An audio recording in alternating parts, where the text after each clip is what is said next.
8월 17일 우크라이나 특수부대가 도네츠크와 드니프로페트로우스크 경계에 있는 한 마을에 진입했습니다.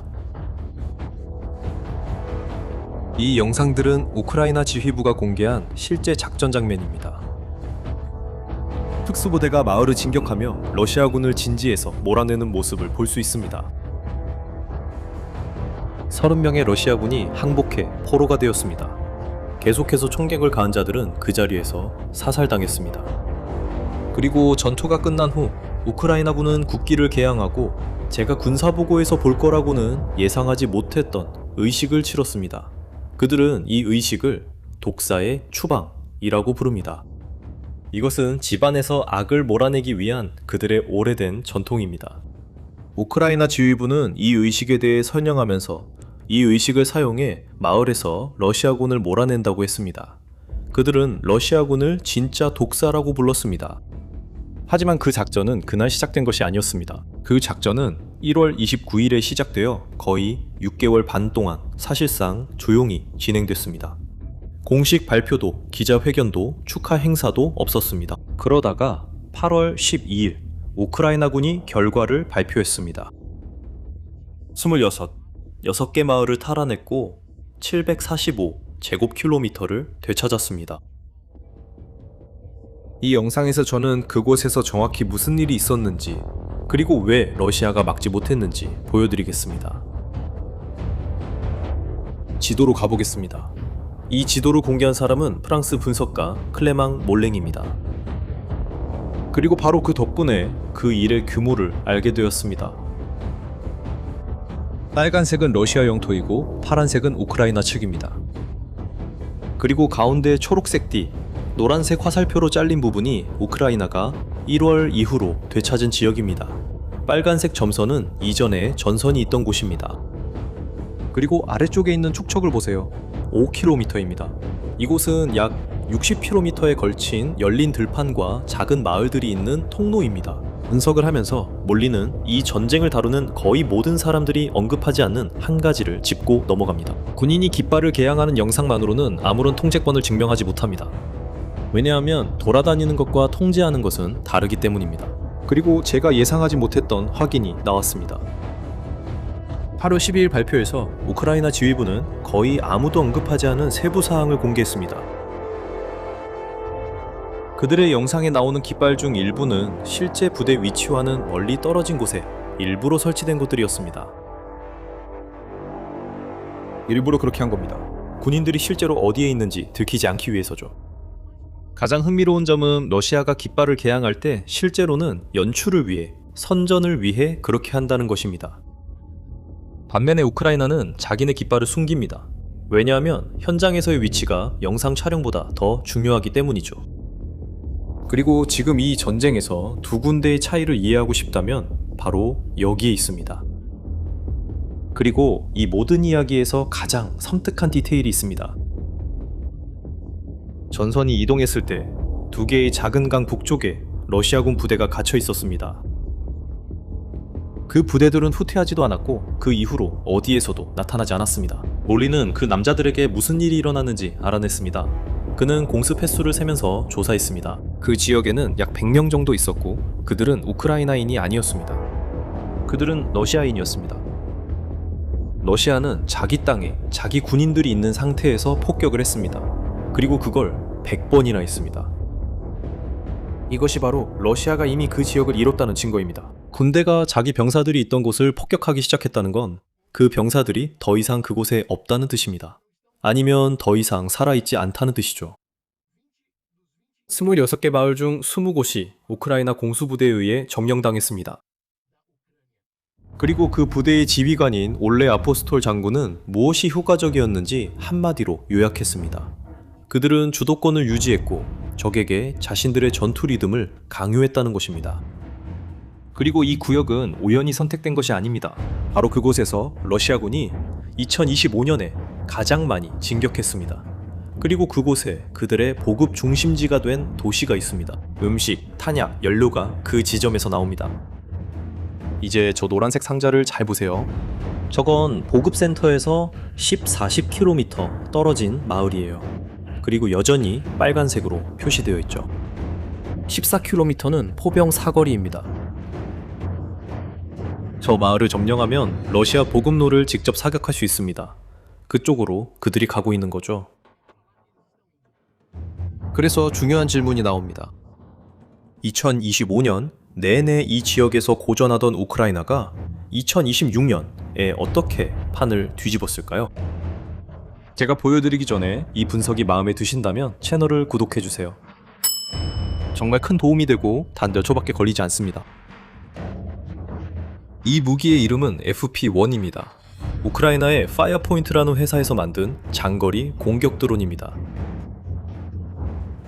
가격은 약 55,000달러입니다. 최대 1600km까지 비행할 수 있습니다. 최대 120kg의 탄두를 탑재할 수 있습니다. 그리고 동체에는 레이더를 흡수하는 소재가 사용되었습니다. 그리고 제조사는 거의 모든 부품을 자체적으로 생산하면서 하루에 200개 이상을 만든다고 주장합니다. 이 모든 것이 누구에게도 의존하지 않고 이루어집니다. 그리고 여기서 그 냉혹한 계산이 등장합니다. 55,000달러, 자동차 한 대 값이죠. 이 드론이 파괴하는 정유소는 수십억 달러가 들고 건설하는데 수년이 걸립니다. 드론이 한 번 지나갈 때마다 우크라이나는 자동차 한 대를 공장 하나와 맞바꾸는 셈이죠. 2022년 침공이 시작됐을 때 우크라이나에는 전국에 드론 제조업체가 약 10곳 정도밖에 없었습니다. 지금은 450곳이 넘습니다. 그들은 군수 산업이 없던 나라를 러시아가 더 이상 막을 수 없는 존재로 바꿔놓았습니다. 지도에 있는 그 노란색 화살표들 아시죠? 그 화살표들마다 이렇게 길이 열렸습니다. 탱크 때문이 아니었어요. 값싼 드론 때문이었죠. 그것도 매달 대량으로 말입니다. 그리고 바로 여기서 이야기는 전장에서 벗어나 주유소 줄로 이어집니다. 왜냐하면 우크라이나는 서방이 이해하는데 4년이나 걸린 한 가지를 이미 깨달았기 때문입니다. 2022년에 서방의 선택은 제재였습니다. 하지만 그것은 효과가 없었습니다. 러시아는 이를 우회했습니다. 아시아에서 구매자를 찾았고 비밀 선단을 구성했습니다. 사실 외부에서 그 경제를 제재하는 것은 불가능합니다. 하지만 내부에서 그 경제를 망가뜨릴 수는 있습니다. 그리고 우크라이나인들은 이 캠페인에 거의 농담 같은 이름을 붙였습니다. 장거리 제재. 올해만 해도 우크라이나인들은 러시아 정유소를 약 194번 공격했습니다. 7월에는 18개 서로 다른 정유소가 공격당했는데 이는 전쟁 전체에서 기록적인 한 달이었습니다. 그리고 그 결과는 비용에 반영되었습니다. 7월에 러시아는 24년 만에 가장 적은 양의 석유를 정지했습니다. 러시아 정유소들이 이렇게 적게 가동된 마지막 시기는 푸틴이 막 집권했을 때였습니다. 지난 일요일 전국 주유소의 28%만이 판매할 연료를 보유하고 있었습니다. 그리고 그들이 어떻게 이런 일을 하는지 정확히 보여주는 최근 사례가 있습니다. 8월 11일 우크라이나군이 우랄 지역의 오르스크라는 도시에 있는 정유소를 타격했습니다. 우크라이나에서 1300km가 넘게 떨어진 곳입니다. 이 영상은 도시의 높은 지대에 사는 주민이 촬영한 것입니다. 보세요. 불이 난 곳을 잘 보세요. 보통 불이 붙는 가장자리의 탱크가 아니라는 점입니다. 불은 단지 한가운데 탑들 사이에서 났습니다. 이건 우연이 아닙니다. 계획된 일이죠. 그리고 이것도 보세요. 한 가족이 인도에 서 있어요. 아버지, 어머니, 아이 모두 등이 보이게 서서 이웃들과 함께 수평선을 바라보고 있죠. 아무도 뛰지 않아요. 아무도 소리치지 않아요. 그냥 바라보고 있을 뿐이죠. 그들은 하룻밤 사이에 정유소에 4개 증류 설비를 모두 맞췄어요. 4개 모두요. 증류 설비는 원유가 들어가서 휘발유, 디젤, 등유로 분리되어 나오는 곳이에요.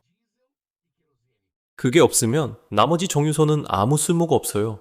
마치 오븐 없는 빵집과 같죠. 그리고 그건 운이 아니었어요. 그 정유소는 예전에 이미 공격당한 적이 있었어요. 작년 10월, 11월, 그리고 4월에도 그랬어요. 매번. 그 정유소는 다시 가동됐죠. 이번에도 다시 가동됐어요. 우크라이나인들은 러시아가 대체할 수 없는 부품을 노렸어요. 그리고 이틀 뒤 평소에는 일어나지 않는 일이 벌어졌어요. 러시아 주지사는 패배를 인정하지 않았어요. 그들은 상황이 통제되고 있고 현장에서 인력들이 작업 중이라고 말해요. 하지만 이 사람은 특이한 말을 했어요. 공개적으로 그는 피해를 입은 인프라를 현재로서는 복구할 수 없다고 말했어요. 장비가 수입품이라고 했어요. 제재 때문에 수리가 최대 6개월까지 걸릴 수 있다고 했어요. 그리고 그 지역이 수입 연료에 의존할 준비를 하고 있다고 했어요. 그가 뭐라고 했는지 알아들으셨나요? 장비는 수입산입니다. 이게 전체 작전입니다. 우크라이나인들은 정유소가 아니라 공격할 수 있다는 걸 알아냈어요. 하지만 러시아가 서방에서 구입한 부품을 공격할 수 있다는 걸 알아낸 거죠. 그리고 2022년부터는 더 이상 그 부품을 구입하지 못하고 있습니다. 2024년에는 러시아가 2주 만에 수리하고 다시 운행할 수 있었지만 이제는 그 지역의 주지사조차도 6개월이 걸릴 수 있다고 말하고 있습니다. 그것도 가능하다면 말이죠. 그리고 그 영향은 정유소에만 국한되지 않습니다. 이것이 바로 누군가의 정제 능력이 줄어들 때 일어나는 일입니다. 이 남자입니다. 그는 모스크바 지역의 주유소 줄에 서 있습니다. 할 일이 없어서 촬영하고 있다고 합니다. 그는 일요일 아침 9시부터 그곳에 있었고 탱크로리 트럭을 빼고 기다리고 있다고 말합니다. 그리고 현실을 요약해서 말하자면 휘발유가 없습니다. 그리고 가장 가까운 주유소는 약 80km 떨어져 있습니다. 여기서부터 10km 정도 더 가야 해요. 그래서 이게 가장 인상적이었어요. 모스크바에서 새벽 1시 20분입니다. 수도의 주요 거리 중 한 곳에서요. 몇 블록에 걸쳐 줄이 멈춰 있습니다. 차 안에 있는 남자들은 웃고 있습니다. 이해하지 못한 채로요. 그리고 다른 사람에게 묻습니다. 이 줄은 어디서 시작되는 거지? 레닌그라드 세션. 이제 내가 너에게 보여줘야 할 더 많은 걸 드러내는 게 하나 더 있어. 8월 13일 러시아 포털의 기자들이 거의 1km에 달하는 줄을 찾아갔어. 기다리고 있던 사람들에게 인터뷰를 시도했어. 그리고 사람들은 카메라 앞에서 말하기를 거부했어. 보도에 따르면 그들은 직장에서의 불이익이 두려워서 그렇게 했다고 인정했어. 그리고 6월에는 러시아의 독립 언론이 대통령 행정부가 연료 부족에 대해 보도하는 방법에 대한 권고사항을 언론에 배포했다고 보도했어. 별도의 항목이 있었어. 줄이 없는 주유소가 정상적으로 운영되는 사진을 게재하라고 권고했어. 이제 두 가지를 합쳐보자. 한편으로는 정부가 비어있는 주유소 사진을 요청하고 다른 한편으로는 줄을 서 있는 평범한 시민이 자신이 사진에 나올까봐 두려워하고 있어. 러시아는 이제 모든 것이 괜찮은 척하는 나라가 되었다는 것이 분명해. 그럼 이제 모스크바의 주유소 줄이 영상 처음에 나왔던 그 마을과 무슨 관련이 있을까? 아까 우크라이나 장군이 썼던 단어 기억나? 리듬. 그는 적에게 자신들만의 전투 리듬을 강요했다고 말했지. 지금 일어나고 있는 일이 바로 그거야. 봐. 군대는 용기로 움직이지 않아. 디젤로 움직여.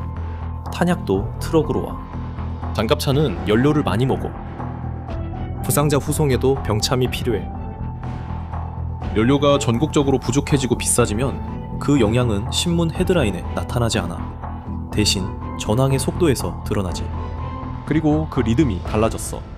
2025년 초에 러시아 군대는 하루에 거의 10제곱킬로미터씩 전진하고 있었어. 2026년 초에는 하루에 3제곱킬로미터도 안 됐지. 우크라이나는 자신들을 향해 진격하던 러시아 군대의 속도를 절반으로 줄였어. 올해 4월, 침공이 시작된 이후 처음으로 러시아는 한 달을 시작할 때보다 더 적은 영토를 차지하게 됐어. 그리고 5월에도 또 그랬지. 그리고 러시아는 그 대가를 혹독하게 치렀어. 작년에는 러시아가 점령한 1제곱킬로미터마다 67명의 병사를 잃었어. 올해는 179명이야. 같은 땅을 차지하기 위해 거의 3배나 더 많은 희생을 치른 거지. 훈련받지 않은 러시아 병사가 대규모 보병 돌격에 투입되면 그의 기대 수면이 20분에서 30분밖에 안 된다는 추정도 있어. 그리고 이 숫자는 러시아의 전술, 즉 인간 파도로 알려진 전술을 반영해 제대로 훈련받지 못한 소규모 병력들이 우크라이나 진지로 직접 걸어서 돌격하는 거지. 그리고 가장 잔인한 점은 많은 경우 목표가 그 진지를 점령하는 것도 아니라는 거야. 목표는 우크라이나군이 총을 쏘게 만드는 거야. 왜냐하면 그들이 총을 쏘면 위치가 드러나거든. 그러면 러시아 포병이 어디를 공격해야 할지 알게 되는 거지. 그들은 미끼로 쓰이는 남자들이야. 그리고 바로 그런 것에 맞서서 네가 영상 처음에 봤던 그 군인들이 마을마다 6개월 반 동안 전진하고 있었던 거야. 그렇게 해서 그들이 무기를 버린 러시아군 30명과 맞닥뜨린 거야. 그리고 우크라이나 쪽의 희생도 만만치 않아. 이 모든 게 공짜로 이루어진 건 아니야. 차이점은 러시아가 더 이상 보충할 수 없게 됐다는 거야. 10월에 젤렌스키는 올해 7개월도 채 안 되는 기간 동안 러시아군에 22만 1천 명이 입대했지만 사상자는 22만 5천 명을 넘었다고 발표했어. 입대하는 사람보다 나가는 사람이 더 많다는 거지. 그리고 이 상황의 규모를 기억하는 게 좋아. 저 진격은 좁은 통로야. 그리고 러시아는 아직도 우크라이나 영토의 약 5분의 1을 점령하고 있어. 하지만 4년 반 동안 밀어붙이다가 이번이 처음으로 러시아가 밀려난 거야. 보시다시피 이제 바람이 다른 방향으로 불기 시작했어. 러시아의 정유 산업은 24년 만에 최저 수준이야. 러시아 주지사는 공개적으로 이건 고칠 수 없다고 말했어. 알겠어. 그리고 전쟁연구소, 우크라이나가 전선에서 여전히 상당한 전술적 진전을 이루고 있다고 평가했어. 내가 보기에는 우리가 이 영상에서 보여준 모든 것들이 서로 연결되어 있어. 우크라이나가 러시아 정유소를 공격해서 그 결과로 전선에 도착하는 디젤이 줄어들고 있어. 이로 인해 러시아 군인들은 탄약과 증원을 받지 못하게 돼. 그리고 바로 이런 이유로 26개 마을을 잃은 거야. 이제 네 의견을 듣고 싶어. 너는 러시아 경제를 겨냥한 이 캠페인이 푸틴을 협상 테이블로 끌어낼 거라고 생각해? 네가 생각하는 걸 댓글에 써줘. 우리는 이 이야기의 각 장을 매주 이 채널에서 숫자와 출처와 함께 계속 다루고 있어. 구독하고 알림 설정도 해줘. 그래야 놓치지 않을 수 있어. 다음 영상에서 봐.